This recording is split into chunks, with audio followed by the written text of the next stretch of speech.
so यो rural development फिल्डमा भर्खर भर्खर खोल्दै गर्दाखेरि एज अ पायोनियर भएर तपाईँ अगाडि लाग्नुभयो ब्याकग्राउन्ड चाहिँ हजुरको इकोनोमिक्स सो कहिलेकाहीँ तपाईँलाई इकोनोमिक्सदेखि रुरल डेभलपमेन्टमा अलिकति सिफ्ट भइरहँदै गर्दाखेरि इकोनोमिक्स त पुरानो फिल्ड भएको रुरल डेभलपमेन्ट भर्खर आउँदै गरेको फिल्ड कहिलेकाहीँ भोलिको दिनमा अलिकति करियरलाई लिएर बा केही नहुने हो कि भन्ने खालको केही डर थियो त्यो सिफ्ट हुने बेलामा तपाईँलाई त्यो कहिले रुरल डेभलपमेन्टमा मास्टर्स गर्दै गर्दाखेरि डेफिनेटली त्यतिखेर केही क्वेसनहरू पनि आयो यो बेसिकली यो रुरल डेभलपमेन्ट डिपार्टमेन्ट इस्टाब्लिस भएको भनेकै इकोनोमिक्सका केही सरहरूले इस्टाब्लिस गर्नुभएको होइन प्राध्यापक डाक्टर महेन्द्र सिंह पछि उहाँ रेक्टर हुनुभयो राजदूत हुनुभयो उहाँले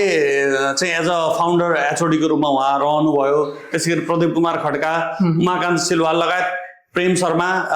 धेरैजना सरहरू चाहिँ इकोनोमिक्स फिल्डबाटै त्यहाँनिर जानुभएको र केही सरहरू पोलिटिकल साइन्स अनि त्यसबाट अरू डिपार्टमेन्टहरू जानुभयो त्यो करियर सुरु गरिरहँदा डेफिनेटली नयाँ चिजमा रिस्क त हुन्छ नै होइन रिस्क हुन्छ त्यो रिस्कलाई त आफ्नो इन्ट्रेस्टको अगाडि रिस्क त केही पनि होइन हामीले त्यो जब म कन्भिन्स भएँ कि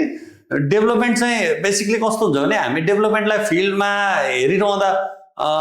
डेभलपमेन्ट भनेको मल्टी डाइमेन्सनल हो कि हामी इकोनोमिक्सले चाहिँ इकोनोमिक्स पर्सपेक्टिभबाट मात्रै डेभलपमेन्टलाई बुझ्ने प्रयत्न गर्छ अनि त्यसै गरी सोसियोलोजीले सोसियोलोजिकल पर्सपेक्टिभबाट बुझ्छ पोलिटिकल साइन्सले त्यो आफ्नो पर्सपेक्टिभबाट डेभलपमेन्टलाई हेरिरहेको हुन्छ इन्भाइरोमेन्टलिस्टहरूको आफ्नो भ्यू हुन्छ तर डेभलपमेन्ट आफैमा होलिस्टिक एप्रोच हो त्यस कारणले गर्दा त्यहाँनिर इकोनोमिक्सको नलेज हुन जरुरी छ सोसियोलोजीको नलेज हुन जरुरी छ पोलिटिकल साइन्सको इन्भाइरोमेन्टको त्यस कारणले गर्दाखेरि यो चाहिँ मिक्स अफ हेर्दाखेरि मिक्स अफ सब्जेक्ट भए पनि यो के हो त भन्दा डेभलपमेन्टको डाइमेन्सन अनुसारको चाहिँ यसले कोर्स क्यारेक्टर लिएर अगाडि बढेको छ डेफिनेटली रिस्क थियो तर त्यसमा मलाई आजको दिनसम्म कुनै हिसाबको पनि रिग्रेट फिल हुनुपर्ने अवस्था चाहिँ सृजना भएको छैन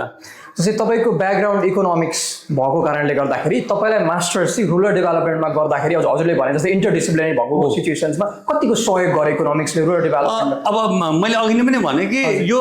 बेसिकली भनेको इकोनोमिक्सका चाहिँ सरहरूले नै यसलाई चाहिँ इस्टाब्लिस गर्नुभएको विषय भयो र आजको दिनमा पनि कोर्स डोमिनेसन चाहिँ यसमा इकोनोमिक्सको कोर्स डोमिनेसन छ है त्यो भएको कारणले गर्दाखेरि एज त्यहाँ हामी गाउँ त अरू डिफ्रेन्ट डाइमेन्सन फिल्डबाट आउनुभएका सरहरू पनि हुनुहुन्थ्यो हाम्रो साथीहरू हुनुहुन्थ्यो उहाँहरूको तुलनामा चाहिँ इकोनोमिक्स फिल्डबाट गएकोलाई क्वाइट इजी चाहिँ हामीले फिल गरेका थियौँ है र अहिले पनि किनभने डेभलपमेन्ट भनेपछि त्यसको बेसमा त इकोनोमिक डेभलपमेन्टले आइ नै हाल्यो अनि अरू प्रडक्टहरू थपिँदै जाने भए त्यो भएको कारणले गर्दाखेरि मैले त्यस्तो च्यालेन्ज चाहिँ सब्जेक्ट यो इन्टरडिसिप्लिनरी सब्जेक्टमा गएर खास च्यालेन्ज चाहिँ फेस चाहिँ गर्नु परेको अवस्था थिएन